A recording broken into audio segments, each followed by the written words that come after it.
Hello and welcome into another episode of Locked On Wolves. Today on the show, the post-game podcast from Wolves Celtics. And man, what are we going to talk about on the show today? We might talk a little officiating. I hate talking officiating, but today I'm ready to talk officiating. I think we have to talk about Anthony Edwards' fantastic game as well. He was really, really good until he was ejected at the end of the game. Timberwolves also played well defensively, especially on Jason Tatum. We'll break it all down here on the show. Welcome in. You are Locked On Wolves. You are Locked On Timberwolves, your daily Minnesota Timberwolves podcast. Part of the Locked On Podcast Network. Your team every day.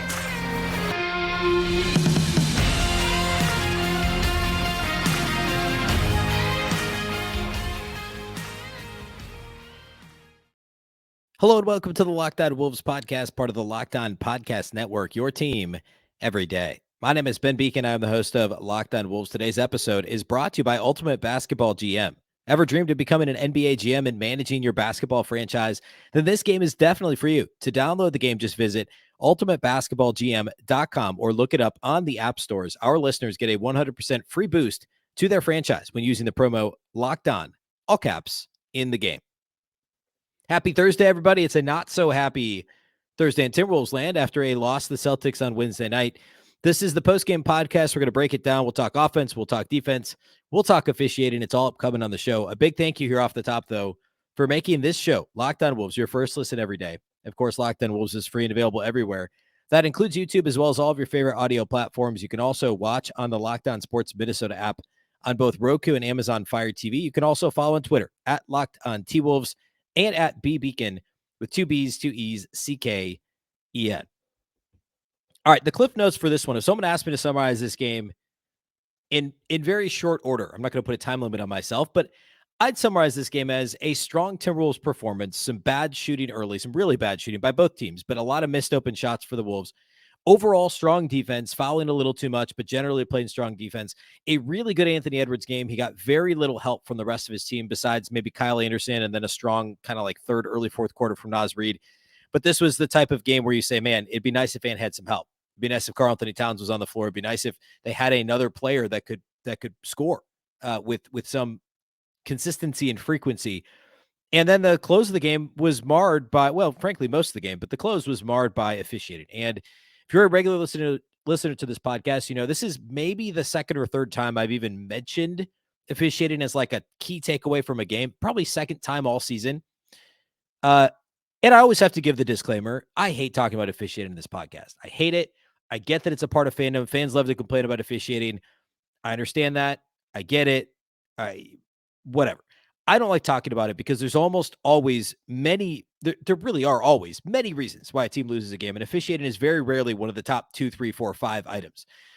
In this game, it absolutely was. And my job on this show is to talk about, I call it like I see it.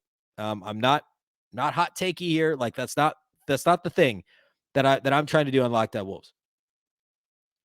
But if one of the key takeaways and one of the key factors of this game is officiating, I'm going to talk about officiating. So that's today. I have to open there. And I want to talk Anthony Edwards. We're going to talk Timberwolves defense. We're going to talk Kyle Anderson. But we have to talk officiating. And I'm not going to go through every single missed call. I'm going to talk about the things that blew my mind the most in this game. And actually, I don't want to start with I guess we have to start with the jump ball. Real quick on the jump ball at the end. With, 3.7 seconds left, Al Horford moves on the jump ball, should have been called for the violation. The more egregious one is Grant Williams literally stealing the tap, which is, Marnie Gellner and I talked about this on the postcast. Like, how often do we see a jump ball blown dead before it even happens or after it happens because somebody's stolen the tip or because somebody moves their position? Both things happened here at the most critical possible moment in the game, and the play wasn't blown dead. It's the absolute, I think laziness is probably the best way to describe it, or like, why not? Like, why not just get it right? I thought that's the whole thing with officials, right? Isn't that what we're supposed to be doing here? Why are we blowing dead, in a one bucket game in the first quarter on a jump ball if somebody moves a little or somebody's a little bit where they shouldn't be? But like the most possible crucial, critical jump ball that you could possibly have, we're just going to let him steal the tap. We're going to let somebody move after they're set on the jump. It makes no sense. And that, of course, came after Joe Mazzulla literally being in Chris Finch's coach's box on the other side of the court. And I also have to just point out a lie when I see a lie. The pool reporter after the game, I believe it was Joe Forte. Excuse me. The official talking to the pool reporter after the game, I think the official is Joe Forte, said that during live action, the officials were watching the play and did not see the official or did not see Joe Mazzulla, the Celtics head coach, cross center court, which of course isn't true because if you watch it back, they're literally talking to him immediately after the whistle's blown, after they call the jump ball, and he's on the other side of the court. He didn't magically teleport 20 feet to the other side of the other 3-point line. So he either teleported or he was there prior to the end of the play. So it absolutely should have been a technical. Those are egregious. The one that for whatever reason bothered me the most, and I mentioned this to Marty on the postcast too, was that the first two technicals called against the Wolves, one against Rudy Gobert and then one against Kyle Anderson, were only called after the Celtics asked for the technical to be called. Rudy Gobert dunked the ball, and I will disagree with some of Wolves' Twitter thinking Gobert shouldn't have gotten a technical. I know why he was called for a technical. He did kick his feet out.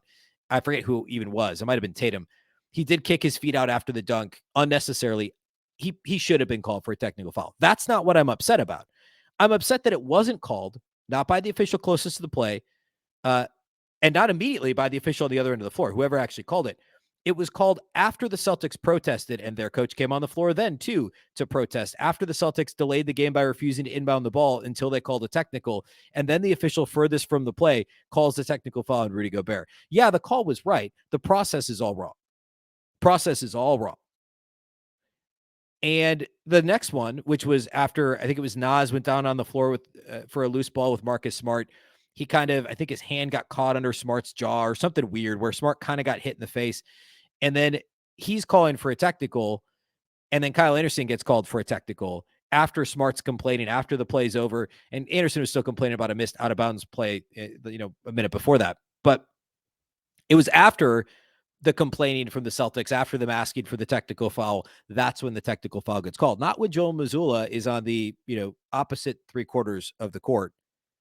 Not when that wasn't a technical. So I think it's and I'm not at all. Like, again, I want to be very clear. I'm not a like, hey, maybe I hate the small markets. Like, that's not what I'm saying. I don't think market size has anything to do with it. And I should have maybe led with that. I want to be very clear. This is just a badly officiated game. I don't think anybody's out to get the Wolves because of their market size. I think that is also a crazy argument. But I do think this, and I've talked about this on the show before, this is a vicious, vicious cycle that the Timberwolves are partly to blame for, and the officials are also to blame for creating and perpetuating, right? The Wolves have gotten the short end of the stick a lot this year. And again, I don't think it's because of the market size. I think it's just bad luck, not enough veteran players, I guess, that are stars, whatever it is. They've gotten a bad whistle. Ant has never gotten a good whistle. Karl-Anthony Towns has never gotten a good whistle. And they respond predictably by complaining and over complaining and at times whining excessively. And the Wolves don't do themselves favors by complaining on calls that aren't fouls. Like, how often? It's at least once or twice a game when Ant gets the ball stripped from him cleanly, he complains for a foul call after the whistle, and you see the replay and it's not a foul. And that doesn't help his case. But then the officials react wrongly on their side by continuing to miss these calls and then calling these really weak technical fouls against the Timberwolves. And it's a vicious cycle. And now the Timberwolves are number one in technical fouls. They have been for a while. They're number one in flagrant fouls. They're number one in ejections in the entire NBA.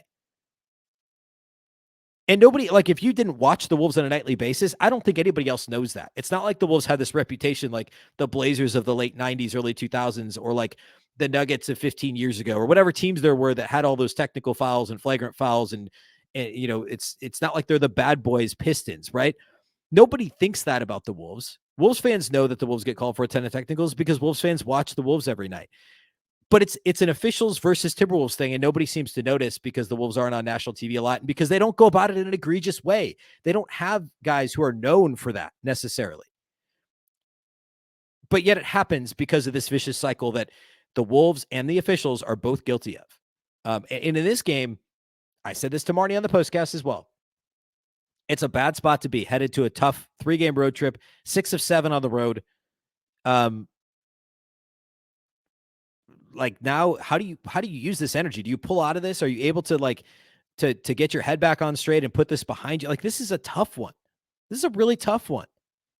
And how do the Wolves respond to the officiating debacle? because it was that. And again, I don't want to go blow by blow. I could spend the entire show and then some complaining about the officiating. I'm not going to do that. I want to talk about basketball. I want to talk about Anthony Edwards. I want to talk about what the Wolves did well in this game. But I think this all had to be said. I think we have to start here because this is what everyone's talking about. This is what most clearly impacted the game down the stretch. Last 2 minutes will be out on Thursday. Sure, great. We'll read that. We'll see that the NBA admits that they screwed up a bunch of stuff.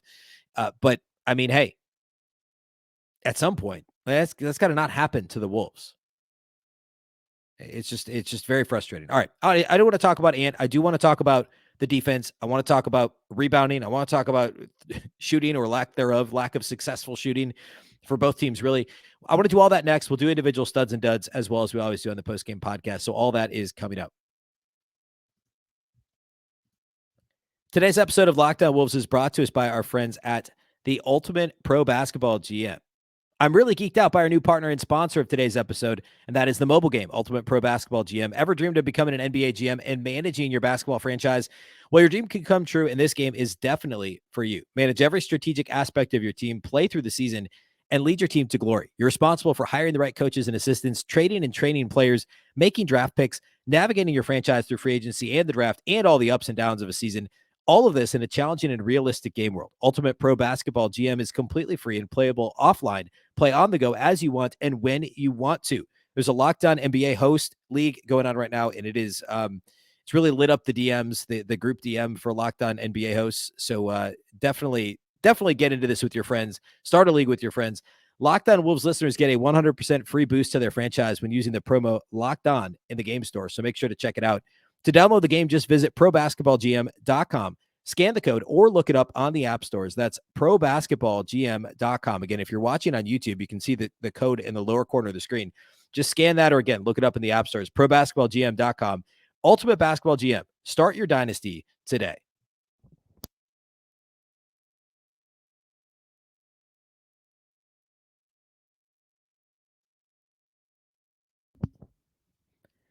All right, let's talk everything else that happened in this game. The Wolves were right in this game at the end, obviously. They were down double figures for a decent chunk of the second half. But early in this game, neither team could get going offensively. And this was actually the Wolves' overall biggest problem in this game. I mean, Ant was really good. 28, 10, and 7, 10 of 20 from the floor, 5 of 8 at the beyond the arc. Only got to the line 5 times despite shooting 12 two-pointers. And he didn't shoot a ton of mid-range jumpers. So I'll say he should have gotten the line a little bit more often. Back to the first segment. But the problem was that Ant didn't get any help. And Nas had a really great third quarter, early fourth. Kyle Anderson was good. He also missed a few bunnies in the middle of the lane, though, as well. But the three-point shooting was miserable. And the Celtics actually shot it worse than the Wolves. They shot 30% from three. The Wolves were 12 of 36. That's 33.3%. The bench for the Wolves combined to shoot 3 of 14 outside the arc. Jaden McDaniels was 2 of 7. Mike Conley was 2 of 6. Actually, I don't know. We could do this we could just take out Ant's numbers and it would paint a pretty good story. I mean, what is that? 7 of 28. The rest of the team was 7 of 28, 25% from 3 if you take out Ant's numbers. So pretty bad. And the Celtics came out of the gate playing really well defensively. I thought they were very active. Certainly playing harder than they did against the Houston Rockets the other night when they lost in Houston. But the Celtics were active, playing hard defensively. That said, though, it was because they were executing their game plan defensively. They were pressuring the ball. They were trying to get the ball to Anthony Edwards' hands, trying to send bodies at him and leave other guys open. And that plan worked to a T early in this game. The Wolves were getting open looks. In fact, I thought the Wolves had more open three-point attempts than the Celtics did early in this game. The Wolves actually were pretty good defensively themselves, and that led to a tie game, 23-23. It was like we're watching a game from 1998 at the end of the first quarter if you just looked at the score. But again, it was Wolves missing open shots, Wolves playing good defense, Celtics not getting much going themselves. And it wasn't a turnover fest. I mean, the teams combined in this game for only 22 turnovers. It was, again, a function of solid defense and bad shooting from the perimeter. The second quarter, there was even less scoring, and the problems persisted for the Wolves. The Wolves bench had, I think, 2 points at halftime. They started like 0 of 7 or 0 of 8 from the floor, and Nickeil Alexander-Walker missed all 5 of his three-point attempts, a couple of them really badly. I thought he played well defensively. I don't think this was a terrible game overall for him by any means. He just wasn't making shots. And The Celtics, I mean, they didn't get a ton from their bench either. I mean, Malcolm Brogdon had some good minutes in there, but this was more just bad shooting and good defense. And that means it was a 1-point Boston game, 1-point Boston lead at halftime. And then in the second half, it was kind of more the same. You had those really good Nas minutes. You had some nice stretches of lobs to Rudy Gobert where the Wolves just kind of got things going. There was a little bit of that in the third quarter. And then again, good Nas minutes. Kyle Anderson had a couple really good stretches. I think second quarter and third quarter were probably when he played his best. And just kind of those push shots in the lane, picking apart the Celtics a little bit. And then the other thing that impressed me the shooting did not impress me for the Wolves. Something that did impress me for the Wolves defensively, them holding Boston to under 41% shooting and 30% from three. Yes, Boston shot it poorly, but I thought Minnesota executed their game plan pretty well. They weren't switching like they often have been lately. They did a ton of that the other night, the Brooklyn game, and then Monday's game as well. They did more switching. But in this game, it was more just stick with your guy, trail him around a screen, contest a shot, and they forced Jason Tatum into 0 of 8 from outside the arc and 4 of 16 overall. He did get to the line 16 times. Again, see first segment related to officiating. But Jaylen Brown had a really good game. He had 35 on 24 shots, made 5 threes. So that was a bit of a different story there. But nobody else hurt them. I mean, Smart was 0 of 5 outside the arc, 4 of 12 shooting. Off the bench, Grant Williams was 1 of 5. Malcolm Brogdon was fine. He was 4 of 9. But this was really Jaylen Brown and nobody else. It was basically Jaylen Brown versus Anthony Edwards, and everyone else was just along for the ride in this game. That's kind of what it turned into. And not that they were guarding each other consistently, because the Celtics were switching quite a bit. The Wolves tried not to. But then the Wolves mixed in some zone in the second half, and it actually worked really well. I mean, the Celtics are generally a much better three-point shooting team than they showed in this game. And I talked about that in the game preview as a concern of mine is trying to run the Celtics off the 3-point line. But the Wolves zone defense, because Boston was struggling so much from the field in this game, really kind of muddled things for them and caused a couple of turnovers. Boston only turned it over 9 times overall, but a couple turnovers in there that the Wolves were able to force. Jordan McLaughlin played really well defensively in the third quarter, early fourth quarter. So I was impressed with the defensive adjustments the Wolves made, the overall game plan. I thought Chris Finch did a good job adjusting down, later in the game, in the second half, especially. But this was a double-digit Celtics lead early in the fourth quarter, and the Wolves could have gone away. But in addition to the defense, something that impressed me in general for the Wolves was their rebounding. They're actually a +2 on the glass in this game overall. Boston's one of the best defensive rebounding teams in the league, and the Wolves matched them. They were, well, again, +2 in terms of overall rebounding for the Wolves in this game, and they had the same number of offensive rebounds, 8 apiece in this game against Boston. The Wolves were also a +6 with points in the paint. It wasn't the 82 they scored on Monday, but they scored 46 in the paint compared to the Celtics 40. Rudy Gobert should do well in the paint in a game where, Al Horford is the only, I guess Grant Williams are the only true bigs on the other team playing. But it's still to win points in the paint, to win rebounds, to only turn it over 13 times. Like, all those things are really good. But then it's all the things we already talked about, right? It's the missing the open shots is the biggest thing. Nobody helping Ant besides a couple of stretches from Kyle Anderson and Naz Reid. And then also poor free throw shooting. Another thing we talked about. My 2 concerns talked about on the show Wednesday were defensive rebounding and making free throws. The Wolves came to the party in terms of defensive rebounding in this one. They did not shoot free throws well again. Yet another game. What is this, 10 or 11 or 12 in a row now where they've shot under 75% or under from the free throw line? They were 16 of 22 in this game. Gobert missed 4, although he hit 2 big ones late. Edwards was 3 of 5. That's actually where all their misses came from. Nas, by the way, shout out to Nas, was 6 of 6 off the bench, which is nice to see somebody make all their free throws at some volume for the Wolves. But anyway, free throw shooting, another game, it's an issue in yet another game for the Wolves. Okay, I want to close by doing individual studs and duds. I guess if I was to sum this game up after kind of talking through all of it, officiating was egregious. The Timberwolves, somebody's got to step up and help Ant. There needs to be some consistency there. We'll talk more about Ant and individual studs and duds because I do want to talk more about his performance because it was really, really good. And I don't want that to get lost by the dumb ejection late and the whole thing. And then also, make open shots. I don't know, make open shots, make free throws, and you win this game by a couple possessions at least, frankly.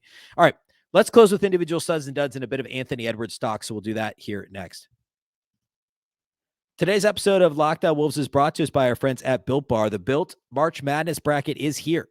We know you have a favorite bar or puff, and now's your time to make it count. Go to builtmarchmadness.com to vote for your favorites. There's plenty of my favorites. I love brownie batter. I love anything cookie dough chunk. That's what I would be. That's what I would be voting for in the bracket. So I don't know. Head over and support your team. Support your bar or your puff. When you vote for your favorite bar or puff, you'll be entered into a drawing where 50 lucky Locked On listeners will get a free box of Built. Not only that, but one Locked On fan will win a 12-month subscription to Built, which sounds amazing. I wish I could win a 12-month subscription to Built. To have Built's best bars or puffs delivered monthly straight to your door, you got to try Built. Built is the best protein bar ever. Seriously, they're so amazing, you won't think that they're good for you, but they are. What makes Built bars and puffs so good? Well, for starters, they're all high in protein, low in sugar, and covered in 100% real chocolate. That's right, real chocolate. Run to builtmarchmadness.com right now to vote for your favorite bar or puff and pick up a box while you're there. You can vote every day in March, so hop in and support your pick. Today's episode of Locked On Wolves is also brought to us by our friends at FanDuel. The midway point of the NBA season has come and gone, and now is the perfect time to download FanDuel, America's #1 sportsbook, because new customers get a no-sweat first bet up to $1,000. That's bonus bets back if your first bet doesn't win. Just download the FanDuel Sportsbook app. It's safe, secure, and super easy to use. You can bet on everything from the money line to point scores and threes drained.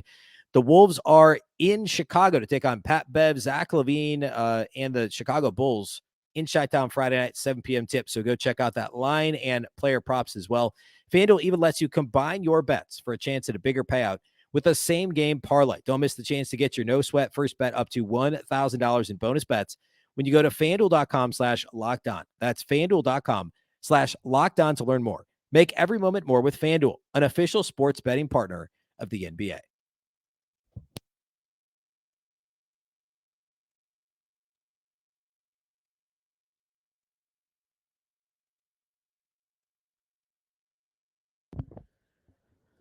All right, let's close here today with individual studs and duds. This one's easy. The best player on the floor for the Wolves in this game was Anthony Edwards, and he was fantastic. 28 points on 10 of 20 shooting, 5 of 8 outside the arc, 3 of 5 at the line. He had 10 rebounds, 7 assists in this game. No steals or blocks, no stocks for Ant this one. Only 3 turnovers. He was a team best +5 in a game the Wolves lost by 2. And by the way, this was a closely contested game. Nobody on the Wolves had a worse ± than -8. Nobody was better than +5. So everything was kind of close together in this one. I thought Ant played really well. And Marty and I have talked on the postcast the last couple of games about all the ISO that they've been running with Ant, and there has been a lot of it. But I feel like, the Brooklyn game last Friday, that wasn't a good Ant game. He scored a lot. He had 32 points, whatever. The ISO was too much. I thought Monday was a little better, and tonight was even better than Monday in terms of decision-making, picking his spots. There were a couple of instances where he started to drive, realized it wasn't there, got cut off, kicked it back out. Had a couple of really nice passes in this game. Had that really great and one where he was kind of like middle of the floor, like at the nail against Marcus Smart, who's a fantastic defender. And Ant goes turnaround, gets the and one, banks it off the glass from straight on.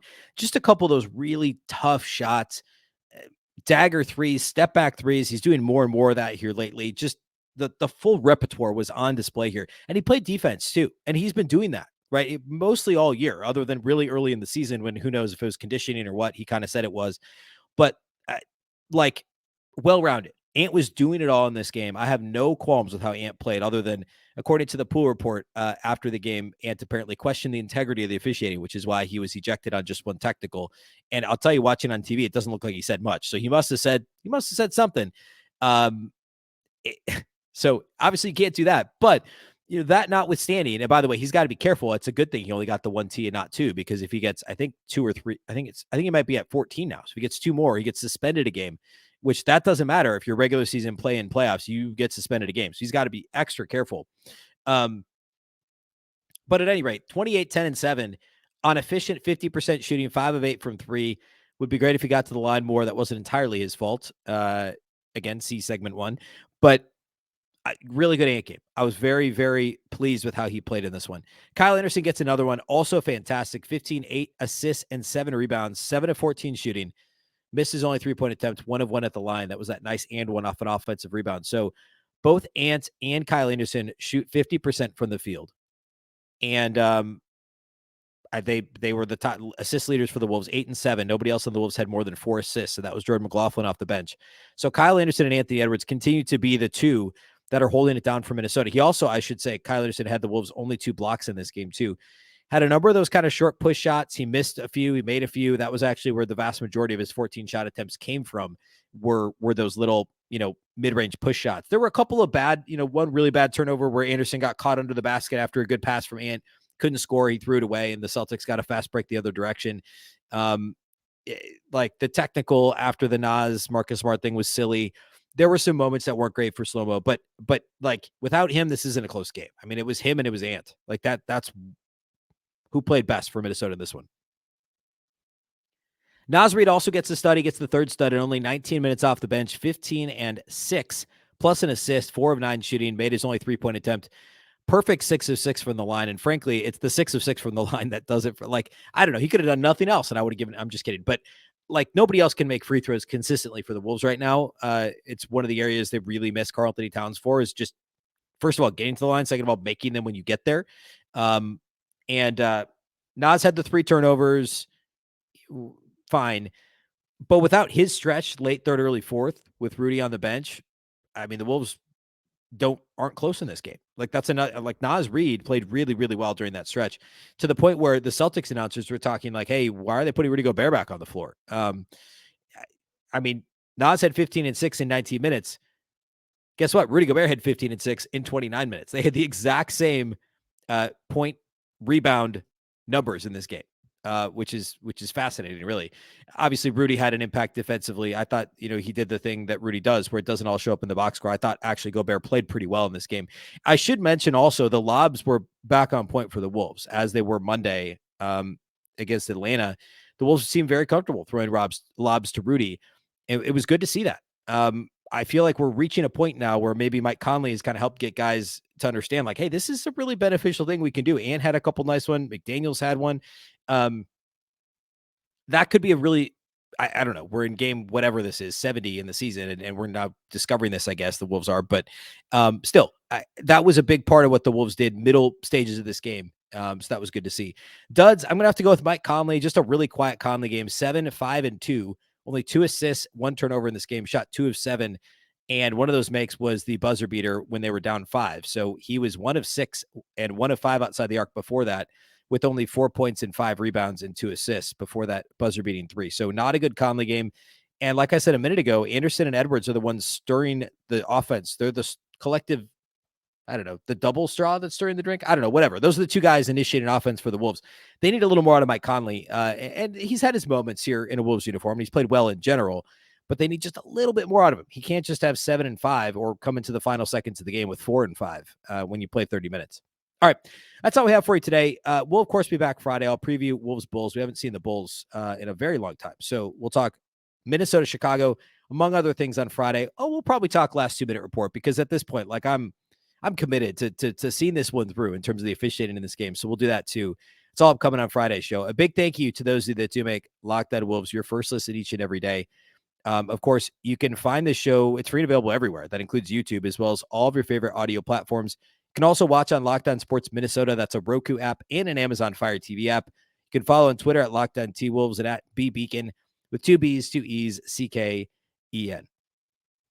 Of course, the Locked On Wolves podcast is part of the Locked On Podcast Network. Remember, the Locked On Network is your local experts on all the biggest stories. Now, make your second listen the Game to Game NBA podcast every moment, every top performance, and every result. Locked On Game to Game covers every game from from across the NBA with local analysis that only Locked On can deliver. Follow Game to Game on Locked On NBA, available on the Odyssey app, YouTube, and wherever you get your podcasts. Once again, I'm Ben Beecken. This is the Locked On Wolves podcast, and we'll catch you next time.